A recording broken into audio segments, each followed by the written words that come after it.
За эзэн өдрийн мэнд хүргэе. Сайхан амарсан уу бүгдээрээ. За хажууд байгаа хүмүүстэй хамтдаа мэндэлцгээе. Сайхан амарсан уу? Эзний өдрийн мэнд хүргье. Ивэл дүүрэн байна уу? За та өнөөдөр гайхалтай харагдаж байна. Би ямар харагдаж байна? Та өнөөдөр хэн нэгэнд орны үг хэлсэн үү? Хэн нэг гоё харагдаж байна, аль эсвэл сайн шүү, тийм байна, баярлаа, Үргэлж ингээд бид нэр эерэг урамсгалыг оршин бүрдүүлж бие биенийг урамшуул зоригжуулж харагдав. Тэгээ хэн нэгэн урмын үг сонсох үедээ яадаг вэ гэхээр аз жаргалтай болж гэдэг. Тэр нь яг Бурхны бүтээсэн бүтээлийн төрхөө дүр төрхөө яг бүрэн утгаар мэдэрч яг амьдарч байгаа нэг хэлбэр нь гэж. Бурхан биднийг зовж шаналлах биш харин үргэлж баяр хүрт аз жаргалтай амар тайван байгаасай гэж бүтээсэн юм аа. Амен. За тэгээд өнөөдөр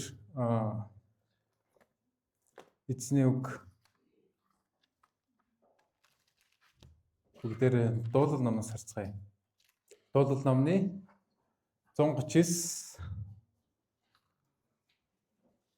14 дугаар эшлэл.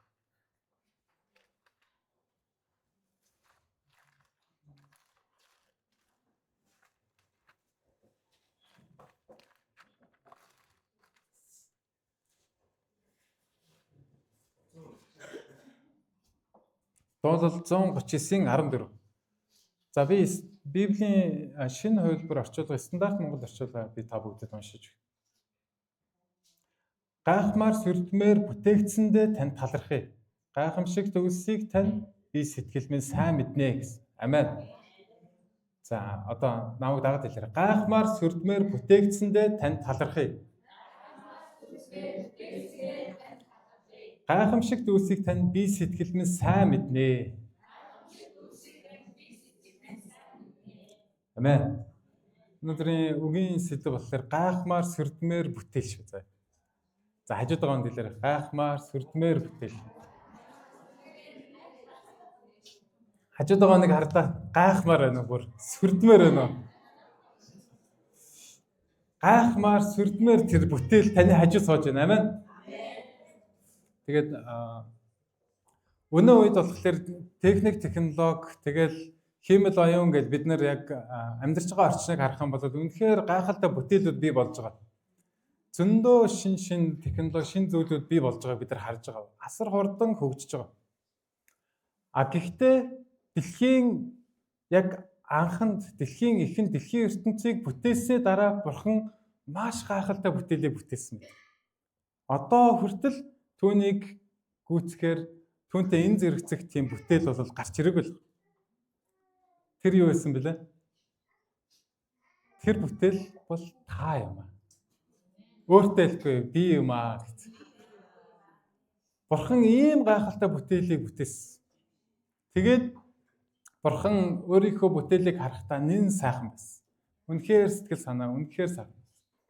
Тэр дэлхийн ертөнцийг үнэхээр гайхалтай бүтээсэн. Энэ дэлхийн ертөнцийг бас Бурхан бүтээсэн шүү дээ. Тэгээд энэ дэлхийн ертөнцийг юуны тулд бүтээсэн бэ гэхээр таныг амьдруулахын тулд Бурхан бүтээсэн. Ингээ бодглохлоор хүн ямар гайхалтай бүтээл вэ гэж. За тэгвэл өнөөгийн нөхцөл байдал дээр бид нар зөвхөн хүн дээр биш, энэ Бурханы бүтээл дээр биш, бусад нөгөө нэг технологиуд дээр, гой утаснууд дээр, гой технологиуд дээр, гой зүйлүүд дээр бид нар их ач холбогдол өгөөд энэ өстө гой бүтээл болж байгаа гэж ярьдаг. Цаашлаад бид нар хүний хийсэн янз янзын уран бүтээл, гарын бүтээл юу гэдэг энэ зүйлүүд дээр бид нэр ач холбогдол өгөхдөө энэ өстө үнэхээр гайхалтай супер бүтээл болж байгаа гэж ярьж байгаа, хэлж байгаа. Гэхдээ та хүнийг харахтаа, өөрийгөө харахтаа, бусад хүнийг харахтаа энэ бол үнэхээр Бурханы гайхалтай бүтээл юм а гэж харах хэрэгтэй. Амен. Энэ дотор бүгдээрээ Бурханы гайхалтай тэр бүтээл үү. Тэгээ шинэ орчуулга дээр ч гэсэн хэлсэн. Энэ дээр юу гэж хэлсэн бэ? Гайхмаар. Тэгээ сүрдмээр бүтээгдсэндээ тань талархай гэсэн. Энэ гэхдээ хэн нэгний талаар яриаггүй. Тэр үнэхээр гайхалтай бүтээгдсэн бүтээл гэдгээс илүүгээр яг таны талаар ярьж байгаа. Бүтээгдсэндээ гэж хэний тухай ярьж байгаа? Өөрийнхөө тухай ярьж байгаа. Тэгээ эзэн талархай гэсэн. Та өдөр болгон эзэнд хэрвээ талархаж байгаа бол өөрийнхөө бүтээгдсэн өөрийнхөө талаар өөрийнхөө төлөө эзэнд талархах. Энэ талархлыг төдийлөн хүн болгон хийгээд байдаггүй. Намайг бүтээсний төлөө баярлалаа. Яг намайг ийм бие махбод галбиртай хэлбэртэй зан аш араншинтай яг энэ орчинд бүтээсний төлөө баярлалаа гэж хүмүүс төдийлөн нэг талархдаггүй. Зүгээр л амьд сэрүүн байгаад талархаж чинь гэж ярьдаг. Тэгвэл өнөөдөр бид нар дуул 139:14-өөс харахад гайхмаар сүрдмээр бүтээгдсэндээ эзэнд талархацгаая. Гайхамшигт үлсийг тань би сэтгэл минь сайн мэднэ гэж хэлсэн. Эзний бидний амьдралд хийж байгаа тэр бүх зүйлүүдийг бид нар мэдгтээ харахтаа түн талархах хэрэгтэй. За дахиад бидний сайн мэддэг маш олон технологиудын талаар бидний хүн төрөлхтөнд маш их хувь нэмэр оруулж байгаа чухал техник тоног төхөөрөмжүүдийн талаар ярьж. За жишээ нь бид нар өдөр болгон хэрэглэдэг, өдөр болгон л ажиллаа амжуулдаг машин байна. За машиныг хүн үнэхээр бүтээгээд би болоо өнөөдөр болоод өсөж хөгжихдээ улам илүү сайжирсаар байгаа тийм. Улам илүү сайжраад нисдэгч болоод жолоочгүйч болоод тийм. Тэгээ хүний ая туххыг, тав туххыг бүр улам илүү сайн хангаж байгаа.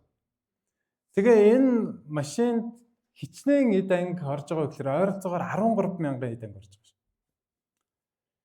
Тэгээд түүнээс илүү бүр сайн бүтээлүүд бас байна. За онгоц. Онгоцын бүх эд ангийг магадгүй тоолоод ойролцоо дүн гаргах юм бол хэдэн эд анги орж байгаа гэж бодож байна. 3 сая эд анги орж байгаа. Тэгээд бүр цаашлах юм бол хөлөг онгоц, за сансрын онгоцны талаар. Тэр сансрын хөлөг онгоц болол бүр гайхалтай бүтээл тийм үү? Тэгээд тэр болол бүр 5 сая эд анги орж байгаа. Гайхалтай шүү дээ тий. Тэгээд сансар окторгууд гарч байгаа тэрнийг ашиглаад тэгээ маш олон шинэ нээлтүүдийг хийж байгаа. Тэгсэн чинь түүнээс илүү бүр гайхалтай нэг бүтээл баг. Тэр нь мэдээж юу вэ? Та аахгүй. Та. Танд хідэн эд анги гэх нь хаасан тий. Хідэн эс орж байгаа. Таны бие махбодыг бүтээж байгаа эс хичнээн эс байгавал та юу гэж бодож байна? Хэд гинэ?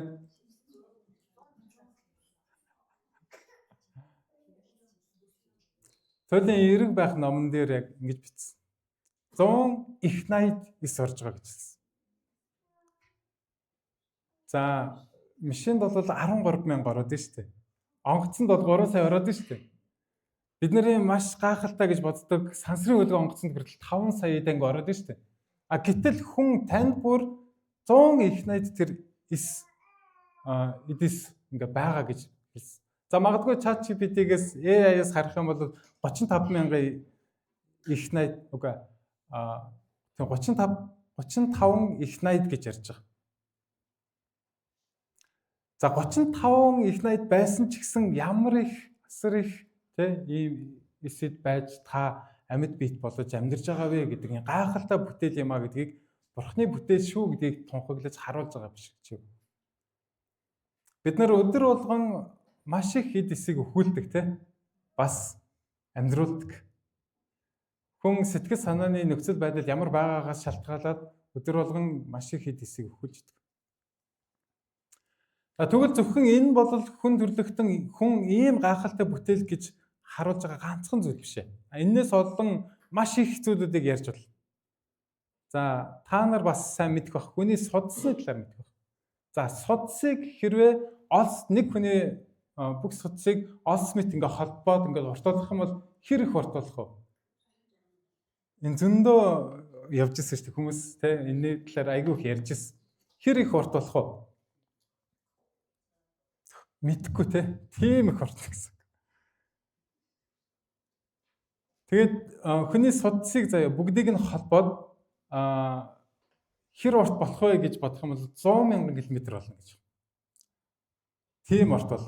За үүнийг хэрвээ бодтойгоор ойлгомжтойгоор хэр урт вэ гэдгийг төсөөлөж ярих юм бол дэлхийг 2 бүтэн тойроод тэгээд дахиад нэг хагас тойрох хэмжээний тийм урт болно гэж. Бурхан яг энэ хүүхэн гэж бүтээсэн.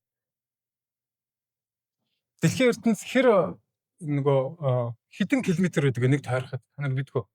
Экваторын тойргоор дэлхийг бүтэн тойрох юм бол 40 мянга 85 км хэмжээнд тийм хол. Туйлын тойргоор нь магадгүй ингээ авах юм бол 40 мянга 8 км гэж гарсан. Ингээ харах юм бол дэлхий яг тэг бөөрөнхий биш бахан тий. Яг тэгэхээр байнга үргэлж тэнглэгээр эргэж байгаа учраас. За энэ бүтээлийн талаар харах юм бол энэ ч гэсэн адилхан бурхны бүтээл. Дэлхийн ертөнц ч гэсэн тэгээд эндээс хамгийн агуу бүтээл нь юу байсан бэ гэхээр дахиад хүн байсан. Тэр нь та байсан. Амен. Хажууд байгаа нь хэлэхэд та байсан шүү. Тэгээд зөвхөн хүний бие махбодтой холбоотой маш олон гайхалтай тэр чанарууд ямар гайхалтай бүтээл вэ гэдгийг маш олон зүйлүүдийн талаар ярьж байна. Насанд хүрсэн нас бий гүйцэн хүний үсний тоош ирэхийг та мэдгүй. Библиэлд бол бурхан тэг хүн болгоны үсний тоош ирэхийг биднэ гэж хэлсэн. Таны үсний тоош ирэхийг хэд вэ? Хаяа гэж бодож. Насанд хүрсэн хүний үсний тоо дунджаар 100 мянган ширхэг хүс баг. Тэгээд тэндээс өдөрт те 50-аас 150 хэмжээний өдөр болгон ус онжээдэг. Энэ бол те байнга л тохиолдож байгаа зүйл. Гэхдээ өдөр болгон онсон ч гэсэн бидний ус хിവэрэ те ургасаар төлдсөөр байж. Тэгээд жилд дунджаар те 15 см хүртэл ингээд ус ургаж байгаа. Гайхалтай зүйл нь юу гэхээр нэг ширхэг ус тань 3 кг хүртэл те даах тийм боломжтой гэж бичсэн баг. Хүний бие махбод ямар гайхалтай бүтээгдсэн талаар ярьж байгаа. Тэгээд эзэн Библиэлд хэлэхдээ үсний тоош ирэхийг хүртэл өдөрт хідэн унаад хідэн ургаад те магадгүй жоохон шингэн өстэй чэж болно. За бүр өсгүй чэж болно. Бурхан бүгдийг нь сайн мэдж байгаа гэсэн. Таны тухай бие махбодыг бодол санаа зүрх сэтгэлийг бүгдийг нь мэдж байгаа гэсэн. Хүн ийм гайхалтай бүтээгдсэн. Гэтэл хүмүүс бид нар бие биенийгээ янз янзын үгээр хэлдэг те. Айгу муухайгаар ярьдаг. Бас муухайч ханддаг. Өнөөгийн нөхцөл байдал бүгдээрээ л захимаар шуугж байгаа тэр үйл явдлын талаар ярьж байгаа. Ийм хэцүү нөхцөл байдалд бид нар ийм үн цэнтэй бүтээлүүдийг хайрлаж чадахгүй амьдарч байгаа.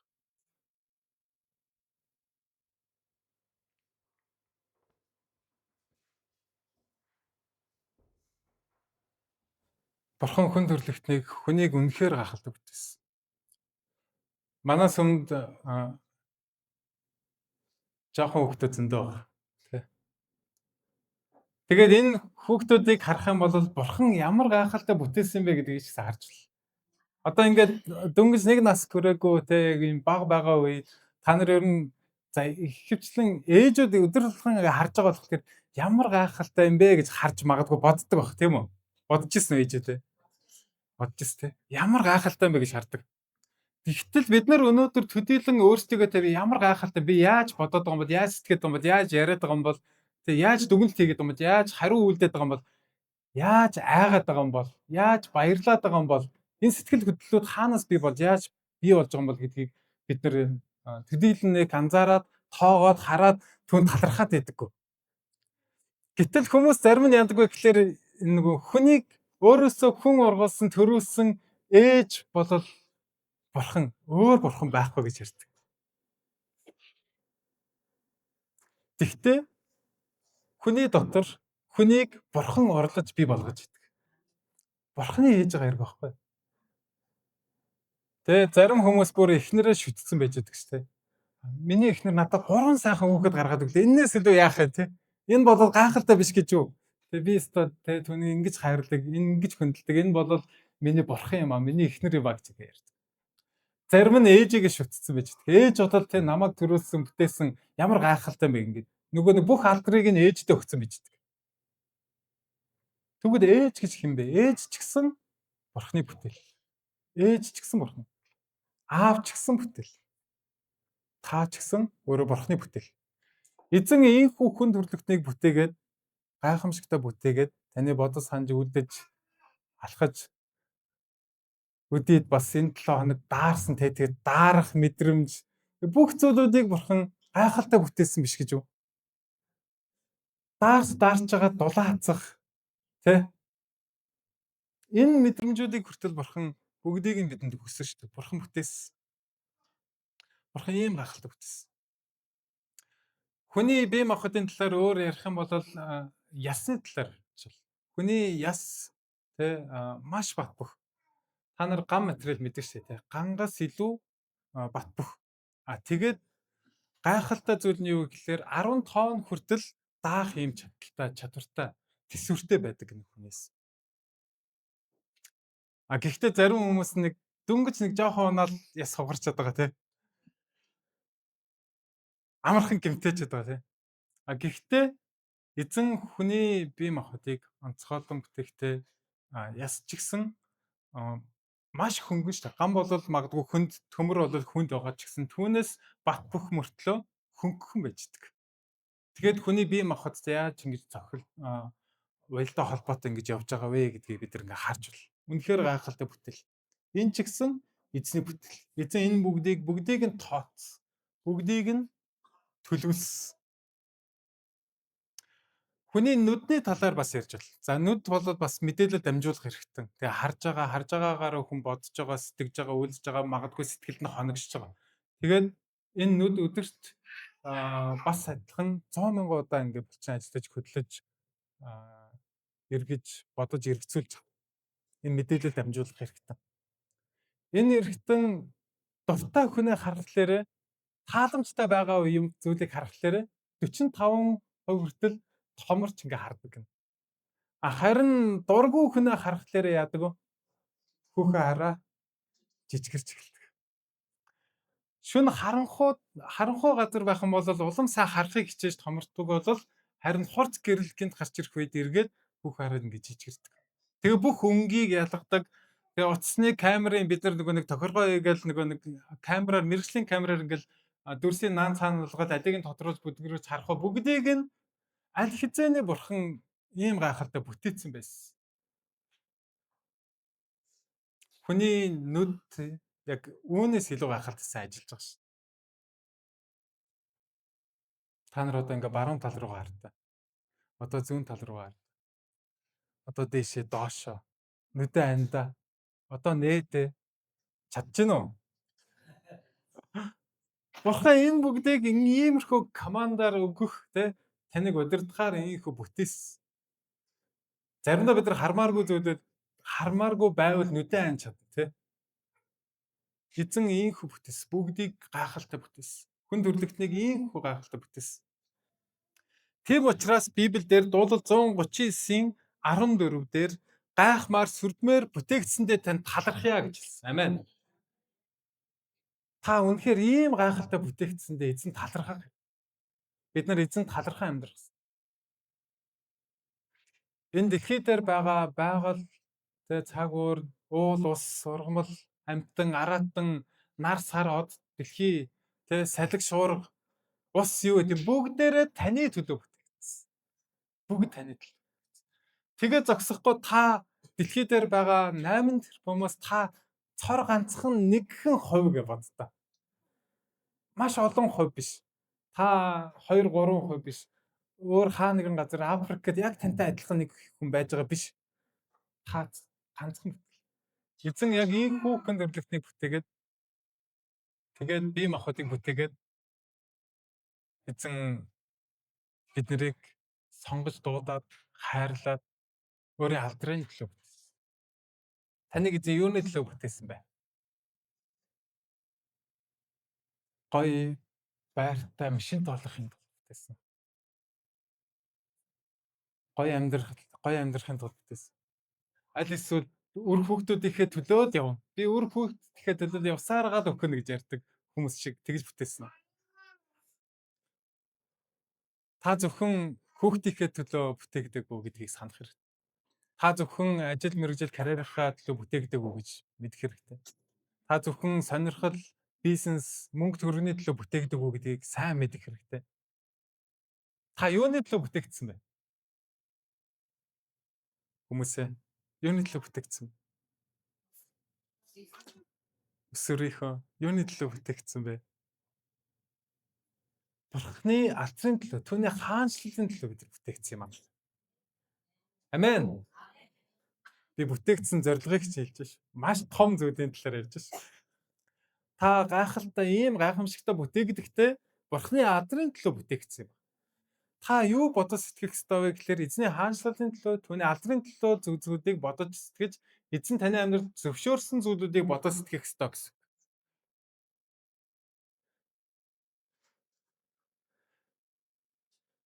Тэгээд хүний амжилттай байх талаар, за сүнслэг байх талаар, бусдыг хайрлах талаар, Бурхныг хайрлах талаар ярих юм бол хамгийн суур зүйл нь юу вэ гэхээр өөрийнхөө үн цэнийг мэдрэх, өөрийнхөө ямар чухал вэ гэдгийг мэдэх, би бас юу хийж чадах вэ гэдгийг өөртөө итгэх итгэлтэй болох энэ талаар ярьж байгаа. А гэхдээ би өнөөдөр бардам болоорой гэж та нарыг те би бол чухал, би бол цор ганц, би бол гэд өөрийгөө бардам болоосоо гэдэг үгнээс би энэ зүйлийг яриаггүй. Та бол Бурхны хайрлагдсан царын ганц, түүний хаанчлалын төлөө бүтээгдсэн бүтээл шүү гэдэг тэр мэдээг өгч. Тэгээд зогсохгүй та юу хийж чадах вэ гэхээр та маш олон зүйлүүдийг хийж чадна. Бурхан тийм учраас таныг бүтээсэн, тэр зориггүйгээр бүтэв. Тэгээд тэр зүгээр л таны ийм гайхалтай бие махбодыг бүтээгээд дуусчаагүй, тань дээр нэмээд юу өгнө гэсэн. Эзэн юу өгнө гэсэн бэ? Ариун сүнсийг эзэн өгнө гэсэн. Ингээд та бүр тэ за маш гайхалтай, бүр гайхалтай төсөөлхийн аргагүй маш олон зүйлүүдийг хийж чадгаар Бурхны бүтээл болж байгаа. Ингээд таны дээр эзэн ариун сүнсийг өгснөөр тэр ариун сүнсээр бид нар амьдрахаар үнэхээр гайхалтай амьдрах боломжийг бол бий болгож байгаа юм. Ах トゥ нараа өнөөдөр би та бол гайхалтай бүтээл гэдэг зүйлийн талаар хэлэхдээ нэг л зүйлийг би та бүгдэд сайн уриалахыг хүсэж байна. За энэ бол мэдээж үгийн хэрэгжүүлэлт ч зай. Үгийн хэрэгжүүлэлт. Энэ жил бүгдээрээ маш олон зүйлүүдийг төлөвлөсөн байх, бүгдээрээ хийж байгаа бах, хичээж байгаа бах. Нэг сар одоо ингээд он гараад нэг сар ингээд дуусчихна. Таны төлөвлөсөн зүйлүүдээс магадгүй хэрэгжээд бид л одоо сайн явж байгаа байх. Гэхдээ би яг энэ цагаас эхлээд нэг жил хэрэгжүүлэх биш, үлдсэн бүх амьдралаа насан туршдаа хэрэгжүүлээсэ гэд нэг зүйлийг би та бүгдэд уриалга бол. Та бол Бурхны хаанчлалын төлөө бүтээгдсэн ийм чухал гайхамшигтай бүтээл юм чинь та үргэлжлүүлэн эзний хаанчлалын төлөө гайхалтай амьдрах хэрэгтэй. За тэгэхдээ энэ чуулган болон энэ амьдрах орчин, улс орныг, цаг агаарыг Бурхан бидэнд төгсөн. Тэгвэл энэ газар та энэ цаг уурт яг энэ сүмд байхдаа та өөрийгөө эзний хаанчлалын төлөө, түүний алдрын төлөө бүрэн зориулаач гэдэг зүйл дээр би ятгах байна. Ийм гайхалтай бүтээгдчихэд энэ бүтээл ашиглагдахгүй хийх хоосон зүгээр цагийг өнгөрөөх биш, харин Бурхны хаанчлалын төлөө түүний бүтээсэн зорилгын дагуу амьдраач гэдэг зүйл дээр би уриалж байгаа. Тэгэхдээ би өнөөдөр та бүгд онцгойлон 9 бүлэгт би уриалмаар. Сүм чуулган гайхалтай өсөж хөгжиж байгаа шилдэг тэр арга техник юу гэдэг хэрэгжүүлж байгаа зүйл болол эсийн бүлэг бие биендээ үйлчлэх юм байна. Бие биенийг урамшуулах, зоригжуулах, эзний үгээр хамтдаа нөхөрлөг энэ цаг байна. Эсийн бүлгийн ахлагч нараа, эсийн бүлэгт тань хүмүүс бүгдээрээ ирж гэнэ үү? Эсийн бүлгийн гишүүдээ та эсийн бүлэгтээ очиж гэнэ үү? Өнөөдрийн үгийн хэрэгжүүлэлт шүү зэ. Өөрийнхөө гайхалтай бүтээгдсэн гэдгийг мэдчихээр та эсийн бүлэгтээ амрагдаар. Би эсийн бүлгээр дамжуулан маш гайхалтай зүйлийн талаар би та бүгд хуваалцсан байна. Эсийн бүлгээр дамжуулаад энэ бол таны эс өсөх талаар энэ эс нь Христийн биеийн эс учраас чуулган өсөх талаар ярьж байгаа гэсэн. Тэгээд та хэрвээ эсийн бүлэгдээ идэвхтэй хамрагдаж сайн дуулууртай байгаад өнөөдөр болтол магадгүй бид нар 18 жил өнгөрөх гэх эсийн бүлэг яриад эсийн бүлэгт хамрагдаад зарим нь гайхалтай эсийн бүлгийн ахлагч болж байгаа. Зарим нь гайхалтай эсийн бүлгийн гишүүн хэвээр байсаар байна. Гэхдээ би эсийн бүлгээр дамжуулаад би өсөх талаар би дахиад хуваалцсан. Энэ жил бүгдээрээ эсийн бүлгээрээ өснөө. Эсийн бүлэг дахиж өснө. 2 хуваагдана, 3 хуваагдана ингээ өсөх ёстой. Эсийн бүлэг дотроосоо дахиад эсийн бүлэг гарах ёстой. Гэхдээ бид нар нэг эсийн бүлэгтэй байгаад нэг эсийн бүлэг нь магадгүй нэг 6 хүнтэй нэг ахлагчтай эсийн бүлэг байсан чинь оны сүүл хүртэл 11 сар хүртэл нэг 2 3 хүнтэй эсийн бүлэг хийсээр гад магадгүй заримдаа ганцаархан эсийн бүлгийн ахлагч нь сууж ингэж байсаар хагаад оны сүүлд нь магадгүй бүгдээрээ нэг цуглаад хаалтаа хийгээд дуусаад ингээ он дуусаад байна эсийн бүлэг байх дуус. Манай чуулган хэр өсөлттэй хөгжилтэй яг үйл ажиллагаа явуулж сэргэлттэй шинжилттэй байгаа вэ гэдгийг би эсийн бүлгээр бид өгнөмөр энэ жил. Эсийн бүлгүүд нь бүгдээрээ хүн бүгд суудаг. Бүгдээрээ энд байгаа 50 хүн байвал 50 хүн бүгдээрээ эсийн бүлэгтээ хамрагддаг. Тэгээд зогсохгүй би дараагийн шатны зүйлийг яриа. Та зөвхөн эсийн бүлэгтээ суугаараа гэдэг уриалгаас илүү өөр хүмүүсийг шинэ хүмүүсийг эсийн бүлэгтээ авчир. Ингээд шинэ хүмүүс эсийн бүлэгт ирснээр эсийн бүлэг 5 хүнтэй байсан бол хэдэн хүн болох вэ? 10 хүн. 10-аас дээш бол эсийн бүлэг дахиад богдох. Дахиад шинэ эсийн бүлэг гарах хэрэгтэй. Одоо хамгийн ихэнд бид нар энэ жил нэг эсийн бүлгийн ахлагч, нэг эсийн бүлгийн ахлагчийг дагалдуулах хэрэгтэй. Дотроос шүү заяа. Багасаа эсийн бүлгээс. Тэгээд тэр эсийн бүлгийн ахлагч нь болон тэр эсийн бүлэгт байгаа хүмүүс бүгдээрээ өсөж хамтдаа нэг хүн магадгүй дагуулж ирэх юм бол дахиад танай эсийн бүлэг 2 болж өсөх хэрэгтэй. Ингээд бид нар өсөлтийн талаар сайн мэдээний талаар ярихгүй юм бол өөрийнхөө нөгөө нэг гайхамшигтай бүтээгдсэн бүтээлч нь өстө өөрийгөө арай гэж л нэг сүмдээ авчираад өөрөө л нэг ихтгэл үнэмшлээ нэг хадгалаад хаяа нэг гомдож алга болчаал тий нөгөө нэг гайхалтай бүтээл яасан бэ гомдцсон. Нөгөө нэг гайхалтай бүтээл яасан бэ ууралцсан. Нөгөө нэг гайхалтай бүтээл яасан бэ шархалцсан. Ийм байж болохгүй. Тиймээс та үнэхээр гайхамшигтай бүтээгдэхтэй та гомдохоор бүтээгдээгүй, ууралхаар бүтээгдээгүй, тонихоор бүтээгдээгүй. Та болол хайрлахаар, хайрлагдахаар, үйлчлэхээр ийхүү сонгогдсон бүтээгдсэн. Та бүгд сайн мэд. 1-р Петр 2:9. Харин та нар сонгогдсон гэсэн хаан тахилчийн хаан тусгаар ариун үндэстэн түүний харьяат ард түмэн болжээ. Тиймээс харанхуйд байхад чинь гайхамшигт гэрэл рүүгээ дуудсан түүний эрхэм сайхан үйлсийг та нар тунхаглах учиртай гэжсэн. Та нар бол сонгогдсон хүн юм аа л гэдэг гайхалтай ишлэл гэдсэн. Гэсэн чинь энэ ишлэл сүүлдээ биднийг юу гэж хэлж байгаа вэ гэхээр түүний эрхэм сайхан үйлсийг та нар тунхаглах учиртай юм аа гэжсэн. Ийм гайхалтай бүтээл юм бол эзнийг тунхаглаач гэж хэлсэн. Та нар бол эзний адрын төлөө бүтээгдсэн бүтээл юм аа гэдэг талаар ярьж байгаа.